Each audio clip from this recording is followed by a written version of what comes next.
नमस्कार, 5 का पंच में आपका स्वागत है। आपके साथ मैं हूं चारुल शर्मा।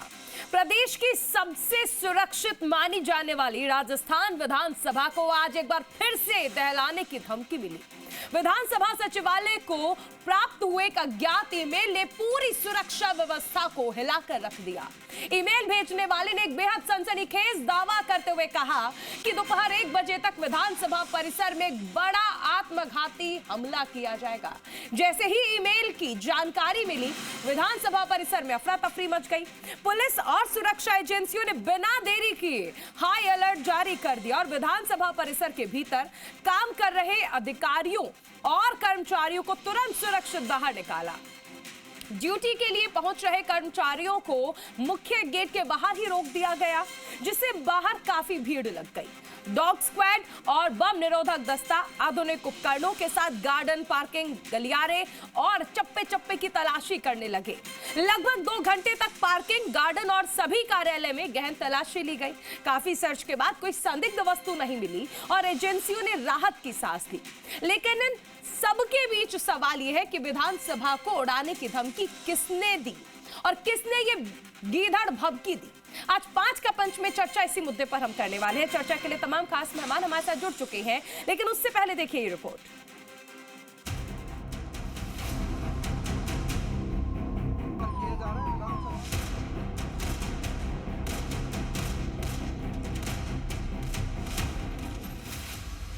एक बार फिर राजस्थान विधानसभा को बम से उड़ाने की धमकी दी गई। सुबह 8:16 पर विधानसभा को धमकी भरा मेल किया गया। थ्रेट मेल में लिखा गया था कि राजस्थान विधानसभा में ठीक दोपहर 1 बजे आत्मघाती धमाका होगा। मेल की जानकारी मिलते ही विधानसभा की ओर से पुलिस विभाग को सूचना दी गई। हाँ, ये मेल आया था सुबह 8:53 पे। उसके बाद इस मेल में जो भी लिखा है वो उधर सुरक्षा एजेंसियों को भेज दिया गया।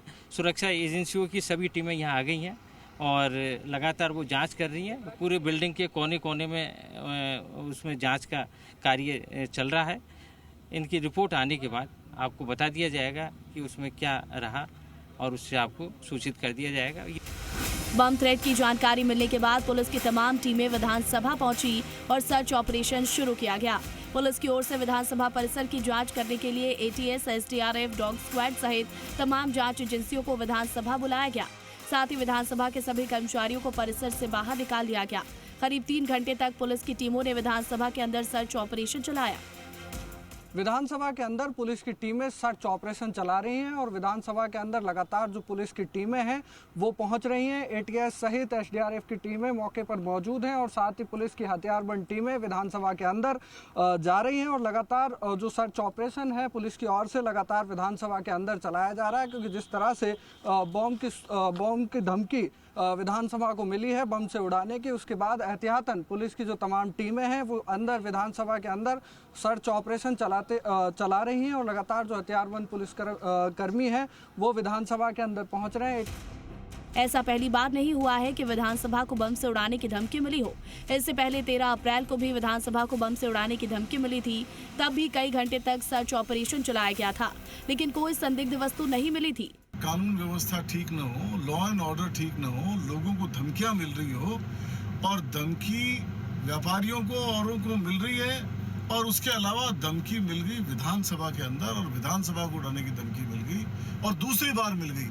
तो ऐसे में मैं अपील करता हूं मुख्यमंत्री जी से और तमाम सरकार के लोगों से कि तुरंत प्रभाव से सदन बुलाया जाए और 3 दिन की चर्चा लॉ एंड ऑर्डर पे कराए और इस पे कैसे काबू पाए इस बात पे चर्चा की जाए। आज भी करीब 3 घंटे तक विधानसभा के अंदर सर्च ऑपरेशन चला, लेकिन ये धमकी फर्जी निकली और कोई भी संदिग्ध वस्तु विधानसभा के अंदर नहीं मिली। कई विधायक विधानसभा की मीटिंगों में भाग लेने पहुंचे थे, लेकिन सुरक्षा कर्मियों ने उन्हें वापस भेज दिया। बीजेपी विधायक कैलाश वर्मा ने कहा, सरकार धमकी देने वालों के खिलाफ सख्त कार्रवाई करेगी। विधानसभा को दूसरी बार धमकी दी गई है।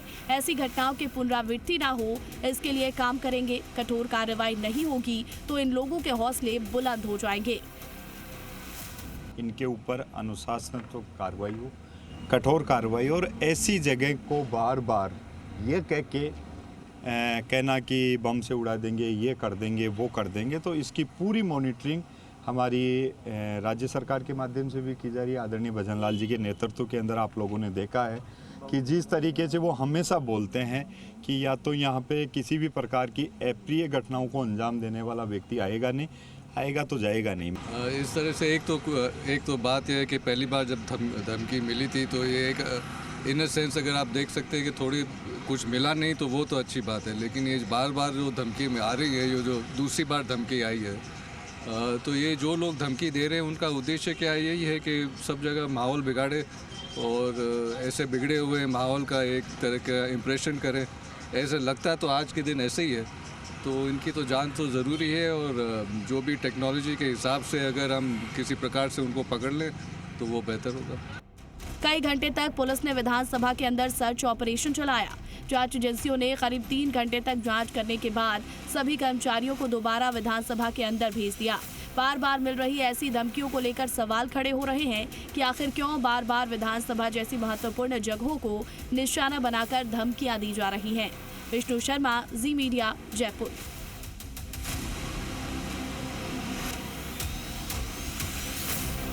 तो आखिर कौन है ये जो लगातार धमकियां दे रहा है? चर्चा करते हैं। तमाम खास मेहमान हमारे साथ जुड़ चुके हैं। योगेंद्र जोशी रिटायर्ड आरपीएस है, Mukesh Chaudhary cyber security expert, Bhavit Sharma अधिवक्ता है और साथ ही हमारे साथ कर्नल देव आनंद जुड़ रहे हैं जो कि डिफेंस एक्सपर्ट है। मैं सबसे पहले योगेंद्र जोशी जी आपके पास आना चाहूंगी। आपसे एक चीज समझना चाहेंगे, पिछले 15 दिनों में विधानसभा को दूसरी बार धमकी दी गई है। कभी विधानसभा, कभी कोर्ट, कभी स्कूल, लगातार धमकियां दी जा रही है, लेकिन जांच आखिर तक नहीं पहुंच पा रही है। पता ही नहीं लग पा रहा है कि आखिर कौन है ये जो लगातार धमकियां दे रहा है। देखिए चारुल जी, आपने और हमने ये डिबेट करीब साल भर से करते आ रहे हैं।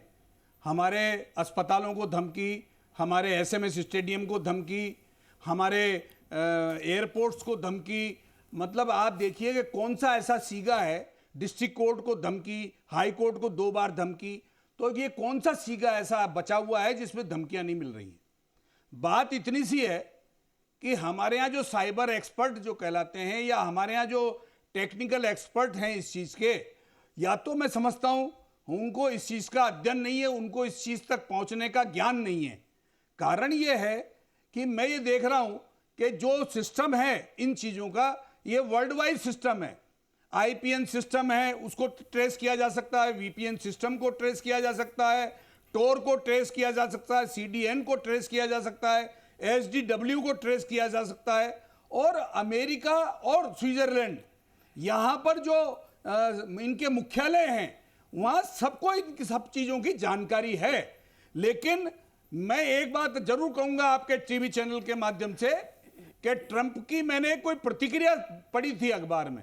उसने कहा कि भारत के जो लोग हैं वो सिर्फ ये लैपटॉप मास्टर हैं, लैपटॉप ही इधर उधर करना जानते हैं, क्योंकि साइबर वालों ने यहाँ के लोगों को वहाँ डिजिटल अरेस्ट किया अमेरिका में, तो इस बात की जानकारी ट्रंप को है। तो मैं ये कह रहा हूं कि क्या हम भारत के नागरिक इतने कमजोर हैं कि हमारे को लैपटॉप रखने वाला एक साधारण इंसान माना जाए? हम, और जब ये बदमाश देखिए आप क्या कर रहा है, ये बदमाश हमें छेड़ता है और हमारे प्रशासनिक दृष्टिकोण को ये मतलब ईगो हमारी ठेस पहुंचाता है। तो और ये क्या कर रहा है, अब आप देखिए क्या रहा है, वो टीवी चैनल पे वो ईमेल के माध्यम से कहता है, वो क्या कह रहा है कि साहब मैं वहां पर स्वयंभू कोई अपना ब्लास्ट करेगा। और मैं ये कह रहा हूं हाई कोर्ट में सिक्योरिटी रहती है 24 घंटे, विधानसभा में सिक्योरिटी रहती है 24 घंटे, इसी तरह से हाई कोर्ट में 24 घंटे रहती है। भाई जब सिक्योरिटी यहाँ रहती है परमानेंट, तो फिर ये धमकी बड़ा ईमेल आ रहा तो क्या हो गया भाई?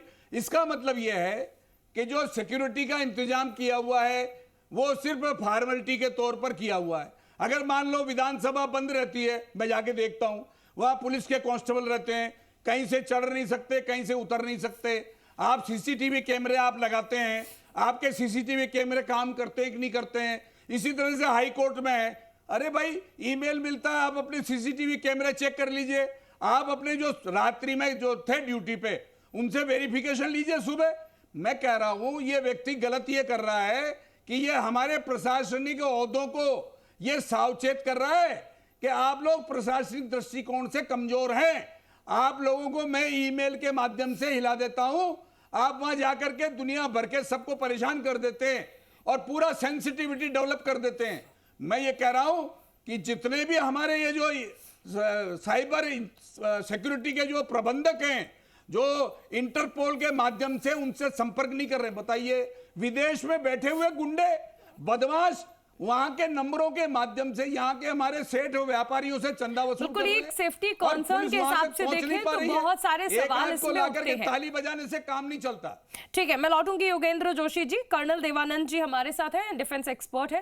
कर्नल देवानंद जी, मैं आपसे एक चीज समझना चाहूंगी कि ये जो हॉक्स कॉल्स होती हैं या जो ईमेल्स आ रहे हैं, इन्हें आप कितनी गंभीरता से लेंगे? क्या वाकई ये किसी बड़े हमले से पहले की सुरक्षा रेखी है जो बार बार इस तरह के थ्रेट मेल्स आ रहे हैं? जी चारुल जी, मैं सबसे पहले आपको और आपके दर्शकों को मेरा नमस्कार, जय हिंद।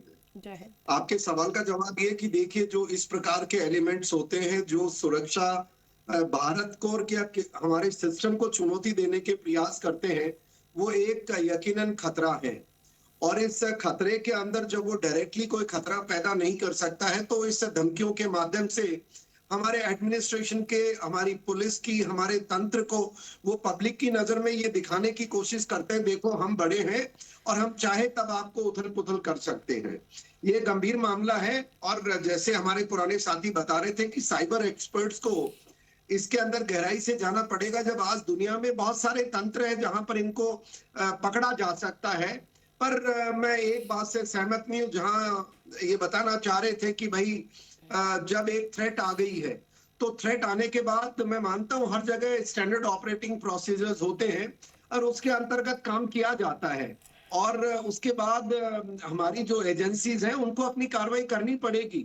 और मैं जितना यहाँ, अभी तो क्या है, आपको एक धमकी मिल रही है। मुझे याद है 80 का दौर, 90 का दौर, जब कश्मीर में ऐसा कोई घंटा नहीं निकलता था, एवरी 2 आवर 2-3 आवर एक ऐसी धमकी मिलती थी, अब यहाँ ब्लास्ट करेंगे, अब वहां ब्लास्ट करेंगे, इसको उठाएंगे, और एक्चुअली वो क्रियान्वित करते थे। तब भी हमारे को, मुझे पूरा उस समय का मेरा तजुर्बा है कि सुरक्षा एजेंसीज को हर चीज अपने तरीके से करनी पड़ती है और उनको देश के नागरिकों का मनोबल रोकने के लिए प्रयास करने पड़ते हैं। तो सुरक्षा एजेंसीज अगर वो छानबीन कर रही हैं, कुछ अपनी ड्रिल कर रही है, तो हमें सहयोग करना चाहिए। अब सबसे मोटी बात है कि ऐसे लोग आकर के धमकी देते हैं, तो इसके 2 मुख्य कारण है। पहला तो ये कि उनका मनोबल इतना बढ़ा हुआ कि उनको कोई हाथ नहीं लगा सकता, कोई पकड़ नहीं सकता, और जब तक पकड़ेगा वो भारत के कानून के दायरे से दूर जा चुके होंगे, अन्यथा उस आदमी की हिम्मत नहीं हो सकती। अगर है तो वो कोई मेंटली अनस्टेबल है। तो ये 3 सिचुएशंस के अंदर मेंटली अनस्टेबल है, उसका मैं मानता हूं हमें बस दुख ही होगा। पर पहली जो 2 परिस्थिति है, जब वो महसूस करता है उनको हाथ नहीं लगा सकता, और अगर पुलिस ने या किसी तंत्र ने पकड़ भी लिया तो देश का कानून उसका कुछ नहीं कर सकता है। ये परिस्थितियां मैंने मेरे जीवन काल में बहुत देखी होती हुई, जब टेररिस्ट ऑपरेशंस के लिए इस प्रकार के काम हुआ करते थे। हाँ, मैं कहीं न कहीं मानता हूं कि देश के अंदर पकड़ा जाना पुलिस कर सकती है, सेना कर सकती है, पर सजा के जो प्रावधान है वो तो देखिए जुडिशरी को ही करना होगा, भारत सरकार को करना होगा। और मैं खुद मानता हूं कहीं कहीं अभी भी सिस्टम में कहीं वो जो जुडिशरी एंगल है, उसका मैं विद्वान नहीं हूं, पर मैं इतना जरूर जानता हूं, मेरे इतनी उम्र होने के बाद अगर सीनियर सिटीजन हूं, तो ये बहानेबाजी नहीं चलेगी कि कानून नहीं है, कानून की कमी के कारण जुडिशरी ने छोड़ दिया, पुलिस की गलती है, सब ये चीजें मंजूर नहीं की जा सकती। बिल्कुल, कानूनी पहलू भी हम समझेंगे। कर्नल देवानंद जी, हमारे साथ मुकेश चौधरी हैं, cyber security expert. Mukesh ji, digital India बनने की कगार पर जब भारत अपने आप को आगे बताता है और हम ये कहते हैं कि हम तीसरी सबसे बड़ी अर्थव्यवस्था बनने वाले हैं, लेकिन क्या भारत आज इतना कमजोर है कि कोई भी आकर हमें थ्रेट दे देगा, हमारी पूरी मशीनरी लग जाएगी, हमारा टाइम वेस्ट होगा? क्योंकि एट द एंड हमें मिलता तो कुछ नहीं है, हम ये चाहते भी नहीं है कि ऐसा कोई ब्लास्ट हो, लेकिन कोई भी व्यक्ति कहीं पर भी बैठकर हमारे पूरे सिस्टम को हिला देता है और हम खुद को डिजिटल इंडिया कह रहे हैं। हम ये तक नहीं पता लगा पा रहे कि कौन है ये, कहां से मेल्स भेजता है। जी, डिजिटल इंडिया में तो देखिए, सबसे पहले ये होता है कि अगर आप ये देखें कि आपको इम्प्लीमेंटेशन करना है, कुछ भी डिजिटल इंफ्रास्ट्रक्चर अगर कंट्री में डेवलप करना है, इम्प्लीमेंट करना है, वो रिलेटिवली इजी है। उसको सिक्योरली इम्प्लीमेंट करना और उसको सही से इम्प्लीमेंट करना मुश्किल होता है। तो जब इंफ्रास्ट्रक्चर आपका डेवलप्ड है और थ्रेड्स जो हैं, क्योंकि पिछले कुछ सालों में जो ट्रेंड हमने देखा है, चाहे राजस्थान हो या अदर स्टेट्स हो, कि जो गैंगस्टर्स हैं वो फॉरेन में जाके सेटल हो गए, इंडिया से फर्जी पासपोर्ट के जरिए फॉरेन चले जाते हैं, फॉरेन में जाके वहीं सेटल हो जाते हैं और वहीं से थ्रेट्स देते हैं। तो उन गैंगस्टर्स को देखते देखते जो साइबर क्रिमिनल्स हैं, जो टेक्नोलॉजी को यूज करते हैं, वो भी ये समझने लग गए हैं कि अगर फॉरेन के थ्रू अगर कोई एक्टिविटी होती है तो इंडियन पुलिस फॉरेन इन्वेस्टिगेशन के लिए जाती नहीं है, ऐसा ट्रेंड ही नहीं है। चाहे वो राजस्थान पुलिस हो या अदर स्टेट्स हो, उन्हें फॉरेन कंट्री में जाके इन्वेस्टिगेशन करने का कोई ट्रेंड नहीं है, ना एक्सपीरियंस है ना एक्सपर्टीज है, क्योंकि प्रोसीजर जो है वो बहुत कॉम्प्लिकेटेड होता है। एक ट्रीटी होती है जिसे कहते हैं म्यूचुअल लीगल असिस्टेंस ट्रीटी, दो कंट्रीज के बीच में होती है, जिसके अंदर बायलैटरल ट्रीटी होती है कि एक दूसरे कंट्री को क्रिमिनल इन्वेस्टिगेशन में किस तरीके से मदद करेंगे। तो उसका प्रोसीजर इतना लंबा होता है कि कोई उसको जाना नहीं चाहता उस प्रोसीजर के थ्रू, और मोस्टली अवॉइड करते हैं अधिकतर केसेस के अंदर। हालांकि नेशनल एजेंसी उसमें प्रोसेस को लेके एक्सपर्ट होती है, वो कर पाती है। अगर यही केस एनआईए को रेफर कर दिए जाए तो एनआईए उसके अंदर उनकी एक्सपर्टीज है और वो अच्छे से उसको टाइमली कर भी लेते हैं। पर एक फील्ड पुलिस स्टेशन लेवल के लिए, एक पुलिस थाने स्तर पे अगर हम बात करें तो साल भर से अधिक का समय लग जाता है प्रोसीजर को फॉलो करने में। कुछ केसेस में 1.5 से 2 साल भी लग सकते हैं। अब वहां से वापस उस कंट्री से रिप्लाई आते आते इतना लंबा समय हो जाता है कि वो अब इन्वेस्टिगेशन आगे उसको प्रोसीड करना पॉसिबल नहीं रह जाता। तो एक तो प्रोसेस ये है।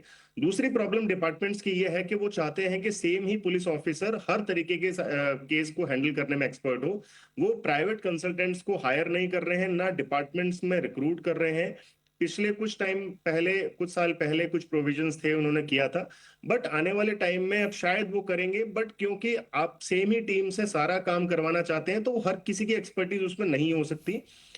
उनका एजुकेशनल बैकग्राउंड अलग है, साइबर क्राइम इन्वेस्टिगेशन में उनका इंटरेस्ट नहीं है, मोटिवेशन नहीं है। साइबर क्राइम डिपार्टमेंट्स में जब भी आप अधिकतर देखेंगे, राजस्थान में अगर आप ट्रेंड देखें, तो जो भी ऑफिसर आएगा वो आते ही डे 1 से ही सोचता है कि मेरा ट्रांसफर हो जाए, मुझे कहीं और ट्रांसफर आउट कर दिया जाए, और अगली ट्रांसफर लिस्टों का वेट करते रहते हैं। तो ये सभी स्तर पे ये प्रॉब्लम्स है। तो कोई डिपार्टमेंट में रुकना चाहता ही नहीं है, तो डिपार्टमेंट ग्रो कैसे होगा? वहां रह के कोई उसे आगे बढ़ाना नहीं चाहता और आगे इन्वेस्टिगेशन को इफेक्टिव नहीं बनाना चाह रहे। ठीक है, हमारे साथ भावित शर्मा है, एडवोकेट।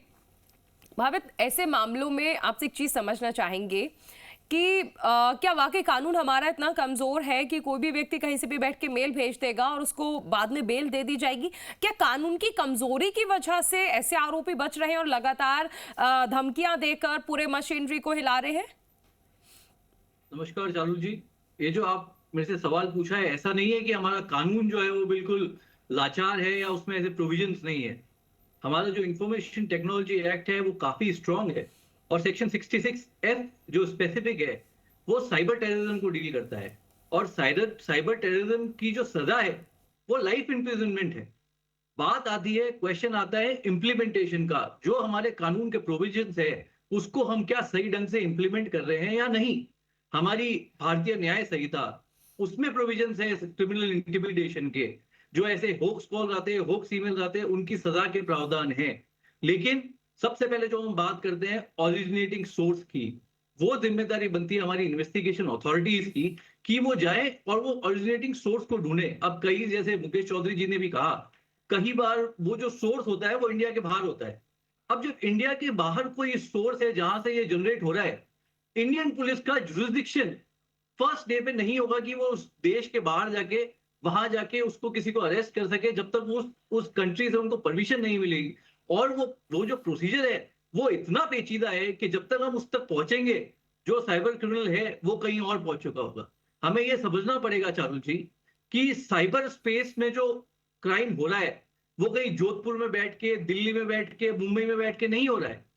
ये कहीं से भी बैठ के 2 मिनट में, यहाँ अमेरिका के वीपीएन से हो सकता है, यूएस इंग्लैंड के वीपीएन से हो सकता है, कहीं से भी हो सकता है।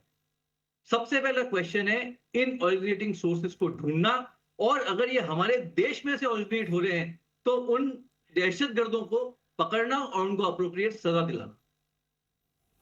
ठीक है, योगेंद्र जोशी जी, देखिए जिस तरह से भावित से भी जब हमारी चर्चा हुई, उनका भी कहना है कि प्रोसीजर बहुत लंबा है, तो क्या कोई भी ऐसे मामले नहीं है जो हमारे मित्र देश हैं जिनसे हमारी संधि है, वहां पर जाकर अगर 2 से 3 कार्रवाई भी ऐसी कर दी जाए जो एक मिसाल बन सके, एक माइलस्टोन बन सके, तो नहीं लगता है कि ऐसे लोग जो चाहे मजाक में धमकियां दे रहे हैं या फिर भ्रम फैलाने के लिए, मशीनरी का टाइम वेस्ट करने के लिए, उन लोगों के लिए एक लेसन बन सकता है? चारुल जी, मेरे को ताज्जुब होता है हमारा ये कहना कि साहब हम बाहर नहीं जा सकते हैं, हम बाहर कैसे करें, बड़ा पेचीदा है। अब क्या है, लोमड़ी कहती है अंगूर खट्टे हैं क्योंकि उसके काबू में नहीं है। अरे भाई, भारत देश इतना बड़ा देश है, 140 करोड़ का देश है। आप देखिए, हम विश्व गुरु बनने की बातें करते हैं और हम यहाँ इंडिया से बाहर जाकर के कोई VPN IPN सिस्टम है उनका पनामा में जाकर के, अमेरिका में जाकर के, स्विट्जरलैंड में जाके पता ही नहीं कर सकते। ये कहाँ का न्याय है भाई?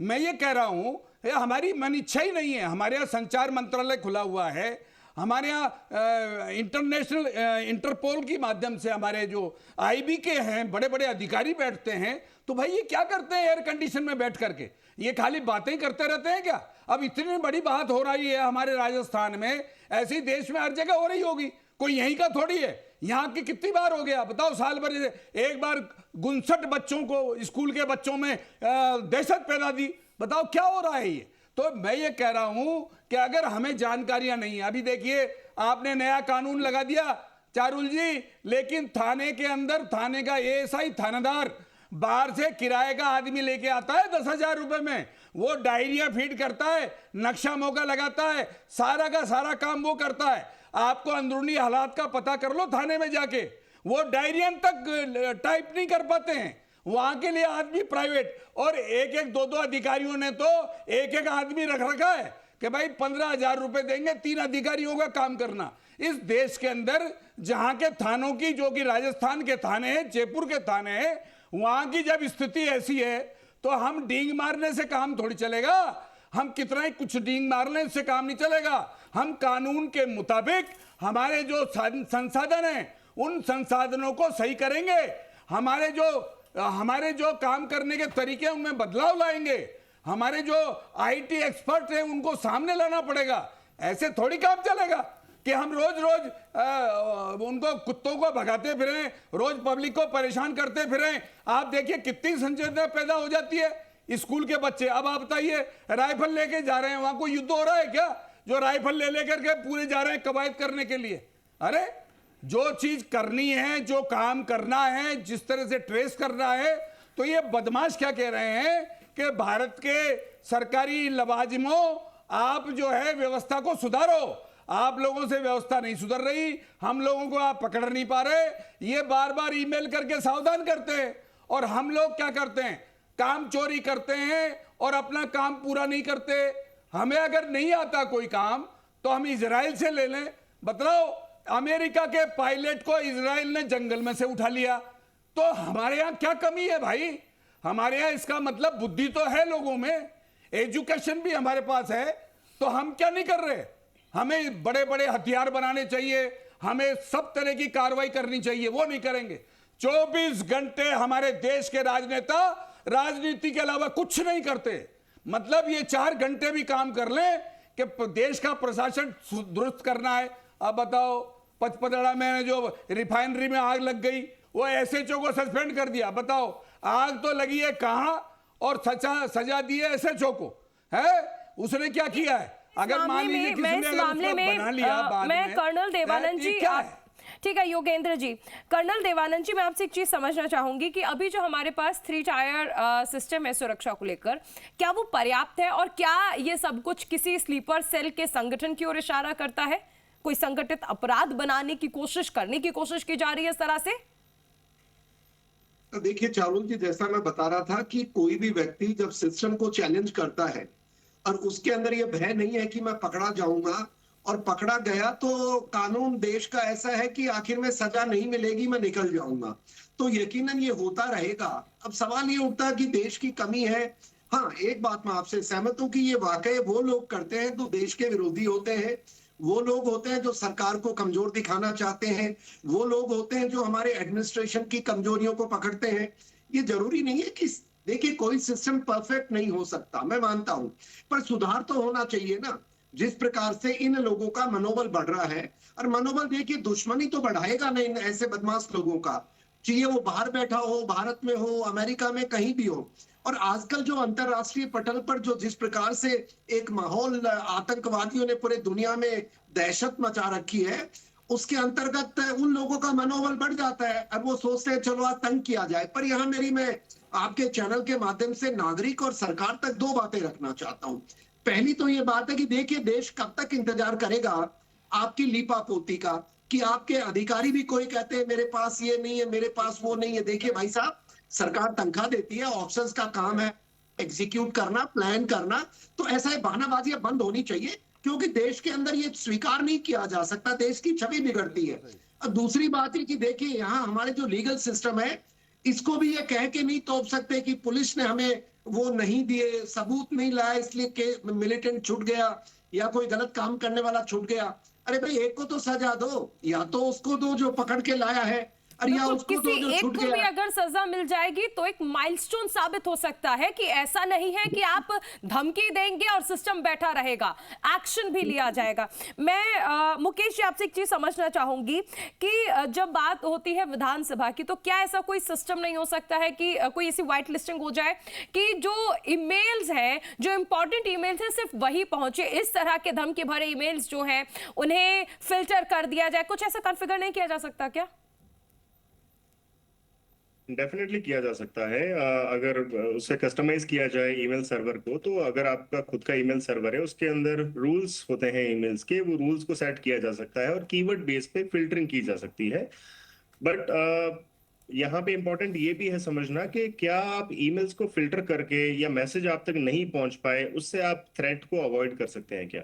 वो ईमेल किसी और को भी जा सकता है, वो मीडिया हाउस को भी जा सकता है, वो और किसी अधिकारी को जा सकता है कि हम वहां पे ब्लास्ट कर देंगे। जरूरी नहीं है उस ऑर्गेनाइजेशन को ही भेजना, और भी 10 जगह भेजा जा सकता है। तो हर किसी से फिल्टर करने के लिए नहीं कहा जा सकता, इसलिए अवॉइड करना ईमेल को ये प्रॉपर सॉल्यूशन नहीं है। प्रॉपर सॉल्यूशन यही है कि जब कोई ऐसी एक्टिविटी होती है तो एक्टिवली उसके ऊपर एक्शन लिया जाए। आपके पास में डेडिकेटेड एक्सपर्ट्स की टीम हो, सही राय हो और सही दिशा निर्देश के तहत उसके अंदर सही समय रहते कार्रवाई हो सके।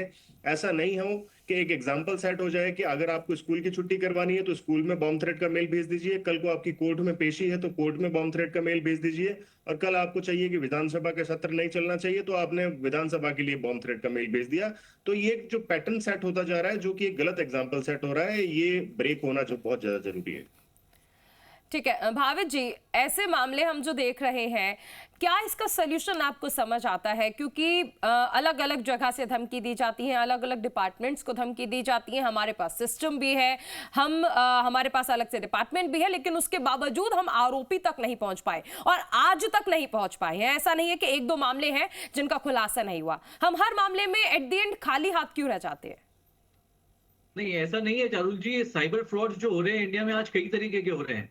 आप देखेंगे बैंकिंग फ्रॉड हो रहे हैं, साइबर, ऐसा नहीं है साइबर पटल पे सिर्फ होक्स मेल्स की फ्रॉड हो रहे हैं, और भी बहुत है जहां पे पुलिस काम कर रही है और उन आरोपियों को पकड़ा भी जा रहा है। बात जहां आती है ऐसे होक्स मेल्स की, वहां पे हम सरकार को एक रैपिड एक्शन टीम बनानी पड़ेगी, और रैपिड एक्शन टीम को इमीडिएटली जब भी ऐसा कोई होक्स ईमेल का उनके पास जाएगा तो उनको रैपिड एक्शन लेना पड़ेगा, ताकि वो उस आइडेंटिटी तक पहुंच सके कि ये कहां से ओरिजिनेट हुआ है। और यहाँ पे जो सोशल मीडिया प्लेटफॉर्म्स है, जैसे जीमेल है, फेसबुक है, जहां से भी धमकी आ रही है, उनको हमको इतना टाइट करना पड़ेगा कि हम अगर आपसे कोई भी इंफॉर्मेशन मांगेंगे तो आप हमें त्वरित रूप से ये इंफॉर्मेशन प्रोवाइड करेंगे।